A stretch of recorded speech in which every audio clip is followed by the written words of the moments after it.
Satan ne vous laissera pas. Ce n'est pas parce que tu pries. Satan, c'est pas parce que tu es né de nouveau. Il y a une bagarre. Pour que ton mariage marche, c'est une bagarre. Pour que tes enfants réussissent, c'est une bagarre. Même pour servir Dieu fidèlement, c'est une bagarre. Laissons même tout ça.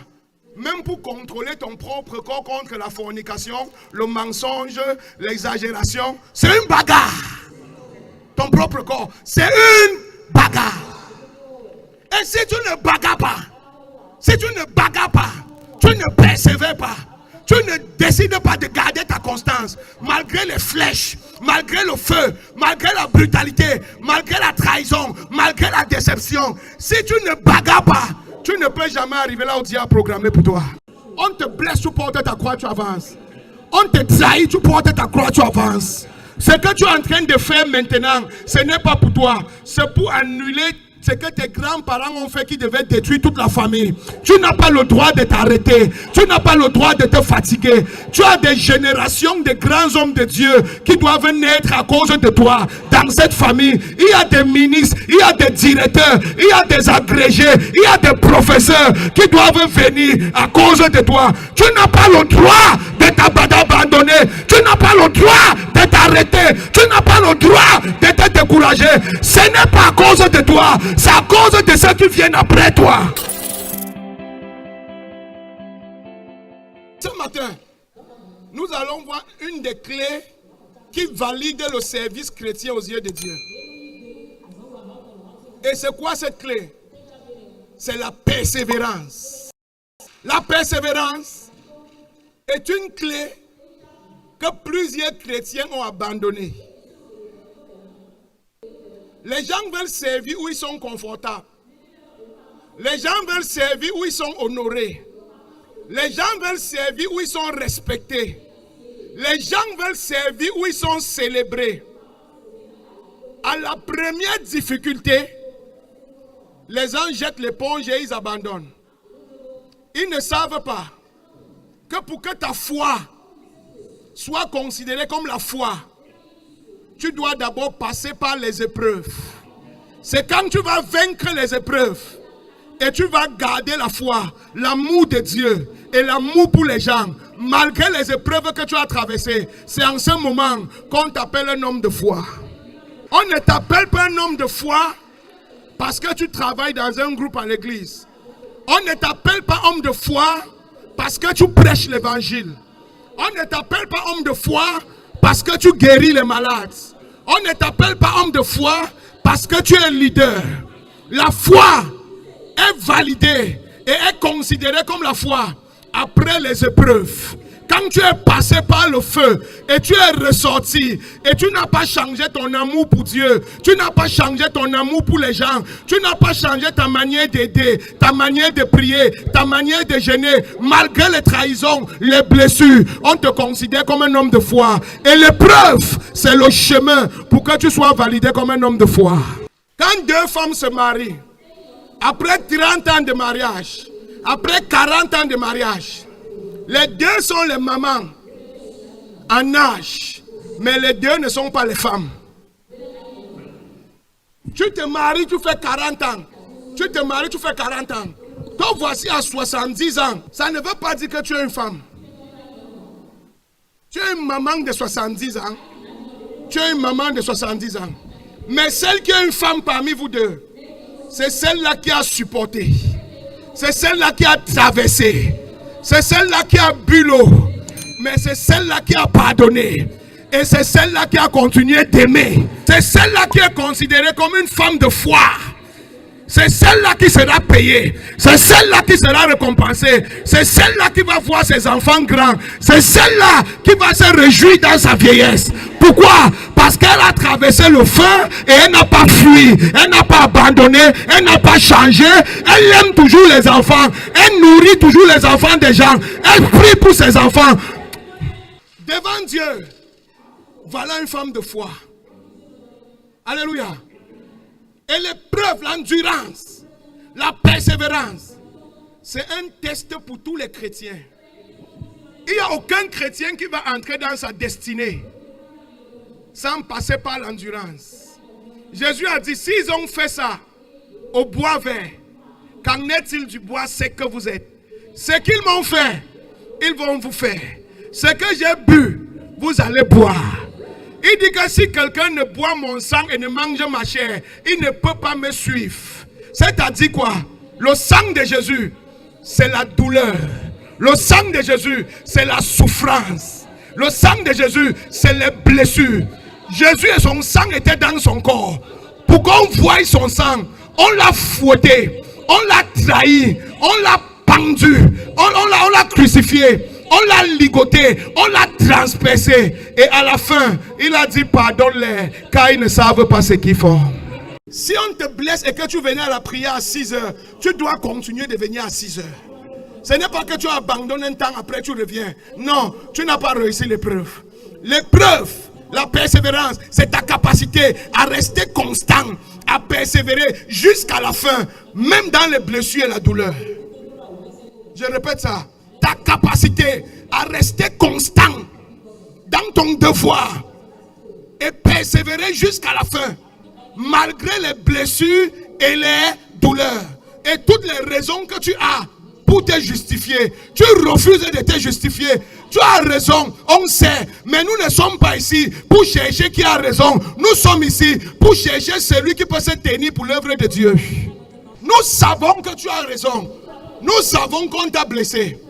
Mais nous ne cherchons pas qui a raison. Jésus avait raison. Il s'est laissé crucifier quand même. Il avait raison. Shadrach, Meshach, Abednego avaient raison. Mais ils se sont quand même tenus pour l'œuvre de Dieu. Ils ont refusé de se prosterner. J'enseigne quelque chose ici. Ce n'est pas qui a raison. C'est qui est blessé et peut continuer. On te dit que ton mari a dormi dehors. Tu dis que tu veux divorcer. Tu as d'abord fait comment pour te retrouver dans le mariage là? You are not ready. Tu n'es pas prête. On te dit que ta femme t'a trompé. Tu dis que tu veux divorcer. Tu divorces quoi? Un mort divorce. Est-ce qu'un mort divorce? Et si tu crois en Dieu, que ce n'est plus toi qui vis, que c'est Dieu qui vit à ta place, est-ce que Jésus peut divorcer? Ah. Dis à ton voisin la persévérance. Jusqu'à la fin. À l'église aujourd'hui, c'est devenu trop facile. Si on ne fait pas comme tu veux, tu changes d'église. Ce que les chrétiens ne savent pas, c'est que Jésus n'a pas tout fait. Et tant que les chrétiens ne se rendront pas compte que Jésus n'a pas tout fait, ils vont passer le temps à prier que Jésus vienne faire. Et les mondains vont devenir riches, puissants. Et les chrétiens seront en train de chanter dans les églises. Tant qu'ils ne vont pas comprendre que Jésus n'a pas tout fait. La Bible dit quoi? Par son sang, il a effacé les ordonnances qui nous condamnaient. Et il est allé en enfer. Il a repris les clés du séjour des morts et des vivants. Voilà ce que Jésus a fait. Quand tu es condamné au tribunal et le juge prononce ta sentence, il dit que tu as quitté. Ta condamnation est annulée. Tu es libre, non? Mais tu es toujours en prison, vrai ou faux? Tu es toujours en prison. Maintenant, il prend les clés chez le gardien de prison et il te donne. Et il te dit, je t'ai donné les clés de ta liberté et de ta prospérité. Et toi, tu prends les clés, tu mets dans ta poche et tu es en prison. Jésus vient m'aider. Jésus vient m'aider. Jésus vient m'aider. Jésus vient m'aider. Jésus vient m'aider. Jésus vient m'aider. Ce n'est pas à Jésus d'ouvrir la prison. Et Jésus ne peut pas ouvrir la prison parce que Jésus est parti. Et le Saint-Esprit qui est venu, c'est un esprit. Il n'a pas de corps. Donc il lui faut un corps pour opérer ici. Et le corps qu'il utilise, c'est ton corps. Donc il faut que tu te lèves, tu prennes les clés de ta prison et tu ouvres ta prison. Et tu dis, le juge m'a prononcé ma libération. Et ne pense pas que quand tu vas ouvrir, ça va s'ouvrir. Non, non, non, non. Satan est en train de dire, Adam m'a donné, Jésus a arraché, mais je ne laisse pas. Je ne laisse pas. Il faut que tu ouvres, tu grondes et tu bagarres. Tu tu ouvres, tu grondes et tu bagarres. C'est pour ça qu'il a dit, depuis le temps de Jean-Baptiste, le royaume de Dieu appartient aux violents et les violents s'emparent de force. C'est pas force. Ce sont les violents qui réussissent à voir le royaume. Pourquoi les violents? Parce que Satan ne vous laissera pas. Satan ne vous laissera pas. Ce n'est pas parce que tu pries. Satan, c'est parce que tu es né de nouveau. Il y a une bagarre. Pour que ton mariage marche, c'est une bagarre. Pour que tes enfants réussissent, c'est une bagarre. Même pour servir Dieu fidèlement, c'est une bagarre. Laissons même tout ça. Même pour contrôler ton propre corps contre la fornication, le mensonge, l'exagération, c'est une bagarre. Ton propre corps, c'est une bagarre. Et si tu ne bagarres pas, si tu ne bagarres pas, tu ne persévères pas, tu ne décides pas de garder ta constance, malgré les flèches, malgré le feu, malgré la brutalité, malgré la trahison, malgré la déception, si tu ne bagarres pas, tu ne peux jamais arriver là où Dieu a programmé pour toi. Je prophétise, tu vas arriver à destination au nom de Jésus. Tu vas arriver à destination au nom de Jésus. C'est lui qui va persévérer jusqu'à la fin. Le problème de l'église, c'est que les gens servent 3 ans. Quand ce qu'ils demandent ne viennent pas, ils se découragent. Elle est venue à l'église au Toto. Je suis huissier. Papa, je veux bébé. Elle travaille 1 an. Hey, le Dieu de mon père va faire 2 ans. Le Dieu de mon père va faire 3e année. Ouais, Dieu, pourquoi je souffre comme ça? Et la 4e année, on commence à la voir comme le clignotant.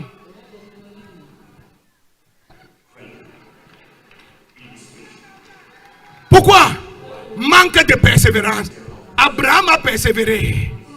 Zacharie a persévéré. Et dans leur vieillesse, ils ont obtenu la promesse. Je vais te choquer. Quelqu'un qui sert Dieu pendant 10 ans et arrête est pareil à celui qui n'a jamais servi Dieu. Celui qui sert Dieu pendant 4 ans et se refroidit est pareil à celui qui n'a jamais servi Dieu. Celui qui sert Dieu pendant 8 ans et arrête est pareil à celui qui n'a jamais servi Dieu. Parce que la récompense n'est pas en chemin. La récompense, c'est à la fin. Il dit que ceux qui vont hériter du royaume de Dieu, c'est ceux qui vont persévérer jusqu'à la fin. Il n'y a pas comment j'ai servi Dieu. Tu ne connais pas comment j'ai servi Dieu. Tu avais servi et tu es en train de faire quoi maintenant? Tant que tu respires encore, c'est que tu n'es pas encore arrivé. Le jour que ça finit, Dieu te rappelle. Je prophétise. Tu vas arriver avec la couronne au nom de Jésus. Tu vas arriver avec la couronne au nom de Jésus-Christ. On te pique, tu portes ta croix, tu avances. On te blesse, tu portes ta croix, tu avances. On te trahit, tu portes ta croix, tu avances. Ce que tu es en train de faire maintenant, ce n'est pas pour toi. C'est pour annuler ce que tes grands-parents ont fait qui devait détruire toute la famille. Tu n'as pas le droit de t'arrêter. Tu n'as pas le droit de te fatiguer. Tu as des générations de grands hommes de Dieu qui doivent naître à cause de toi. Dans cette famille, il y a des ministres, il y a des directeurs, il y a des agrégés, il y a des professeurs qui doivent venir à cause de toi. Tu n'as pas le droit de t'abandonner. Tu n'as pas le droit de t'arrêter. Tu n'as pas le droit de te décourager. Ce n'est pas à cause de toi. C'est à cause de ceux qui viennent après toi. Et ne pense pas que pendant que tu seras en train d'avancer pour détruire les œuvres de Satan, Satan sera en train de te caresser. Il va faire que ton mari va se retourner contre toi. Il va faire que ton pasteur va se retourner contre toi. Il va faire que ton leader va se retourner contre toi. Il va faire que tes amis vont mentir sur toi. Il va tout faire pour te toucher là où tu vas t'arrêter. Tu ne vas pas t'arrêter au nom de Jésus. Tu ne vas pas t'arrêter au nom de Jésus. Tu ne vas pas t'arrêter au nom de Jésus. Tu ne vas pas t'arrêter au nom de Jésus. Et même si tu t'étais arrêté, mon Dieu redémarre avec toi au nom de Jésus de Nazareth. Même quand nous sortons de l'église, toute personne qui ne persévère pas dans son domaine ne peut rien devenir. Allez demander à Donald Trump J'ai suivi une de ses interviews l'autre jour. Un journaliste lui demandait quel est le secret de ta fortune. Il a répondu à un seul mot. Il a dit c'est l'échec. On lui a demandé quel est le secret de ta richesse. Il a dit c'est l'échec. Et j'étais troublé. Comment l'échec peut te rendre riche? Il dit le problème des gens, c'est que quand ils échouent 3 fois, dans un domaine, ils abandonnent. Il dit qu'il est très riche dans l'immobilier. Mais il a perdu son argent 12 fois en investissant dans l'immobilier. Et il n'a pas arrêté. La persévérance. Et aujourd'hui, c'est l'un des hommes les plus puissants aux États-Unis en fortune. Pourquoi?